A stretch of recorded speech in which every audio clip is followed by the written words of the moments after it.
Chapter 29. Enter Ahab. To him, Stubb.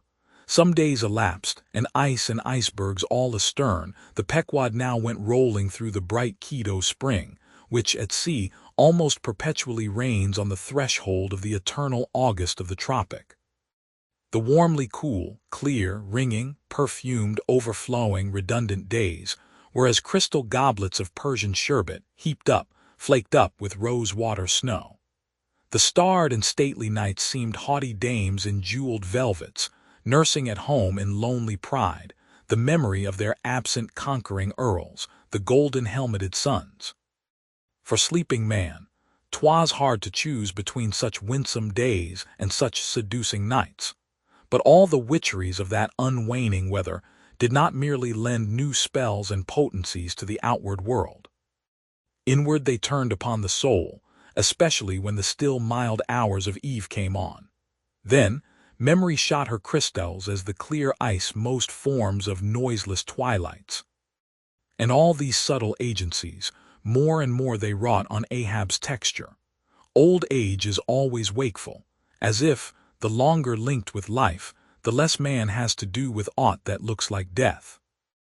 Among sea commanders, the old graybeards will oftenest leave their berths to visit the night-cloaked deck.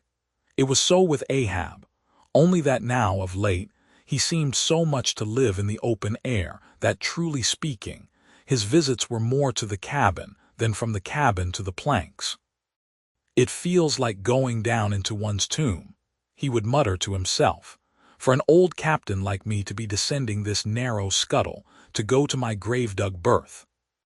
So, almost every 24 hours, when the watches of the night were set, and the band on deck sentineled the slumbers of the band below, and when if a rope was to be hauled upon the forecastle, the sailors flung it not rudely down, as by day, but with some cautiousness dropped it to its place for fear of disturbing their slumbering shipmates.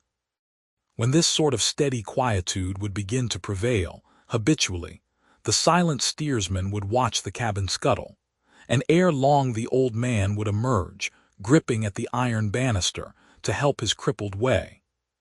Some considering touch of humanity was in him, for at times like these, he usually abstained from patrolling the quarterdeck, because to his wearied mates, seeking repose within 6 inches of his ivory heel, such would have been the reverberating crack and din of that bony step, that their dreams would have been on the crunching teeth of sharks. But once the mood was on him too deep for common regardings, and as with heavy, lumber-like pace he was measuring the ship from taffrail to mainmast, Stubb, the old second mate, came up from below, with a certain unassured, deprecating humorousness, hinted that if Captain Ahab was pleased to walk the planks, then no one could say nay. But there might be some way of muffling the noise, hinting something indistinctly and hesitatingly about a globe of tow, and the insertion into it of the ivory heel. "Ah, Stubb, thou didst not know Ahab then." "Am I a cannonball, Stubb," said Ahab, "that thou wouldst wad me that fashion? But go thy ways, I had forgot. Below to thy nightly grave, where such as ye sleep between shrouds to use ye to the filling one at last. Down, dog and kennel." Starting at the unforeseen concluding exclamation of the so suddenly scornful old man, Stubb was speechless a moment, then said excitedly, "I am not used to be spoken to that way, sir. I do but less than half like it, sir." "Avast!" gritted Ahab between his set teeth and violently moving away as if to avoid some passionate temptation. "No, sir." "Not yet," said Stubb, emboldened. "I will not tamely be called a dog, sir." "Then be called 10 times a donkey, and a mule and an ass, and begone, or I'll clear the world of thee." As he said this, Ahab advanced upon him with such overbearing terrors in his aspect, that Stubb involuntarily retreated. "I was never served so before without giving a hard blow for it," muttered Stubb as he found himself descending the cabin scuttle. "It's very queer. Stop, Stubb. Somehow now I do well know whether to go back and strike him, or, what's that, down here on my knees and pray for him." Yes, that was the thought coming up in me, but it would be the first time I ever did pray. It's queer, very queer, And he's queer too. I take him fore and aft, he's about the queerest old man Stubb ever sailed with. How he flashed at me, his eyes like powder pans. Is he mad? Anyway, there's something on his mind, as sure as there must be something on a deck when it cracks. He ain't in his bed now, either, more than 3 hours out of the 24. And he don't sleep then.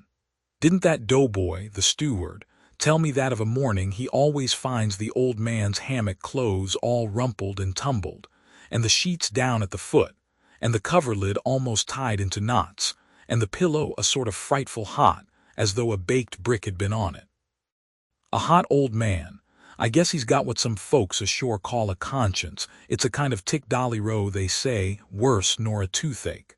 Well, I don't know what it is, but the Lord keep me from catching it. He's full of riddles. I wonder what he goes into the after hold for every night, as Doughboy tells me he suspects. What's that for, I should like to know? Who made appointments with him in the hold? Ain't that queer now? But there's no telling, it's the old game. Here goes for a snooze. Damn me, it's worth a fellow's while to be born into the world if only to fall right asleep. And now that I think of it, that's about the first thing babies do, and that's a sort of queer, too. Damn me, but all things are queer, come to think of 'em. But that's against my principles. Think not is my 11th commandment, and sleep when you can is my 12th, so here goes again. But how's that? Didn't he call me a dog? Blazes. He called me 10 times a donkey, and piled a lot of jackasses on top of that. He might as well have kicked me and done with it. Maybe he did kick me, and I didn't observe it. I was so taken all aback with his brow somehow. It flashed like a bleached bone. What the devil's the matter with me? I don't stand right on my legs. Coming afoul of that old man has a sort of turned me wrong side out. By the Lord, I must have been dreaming, though. How? But the only way's to stash it. So here goes to hammock again.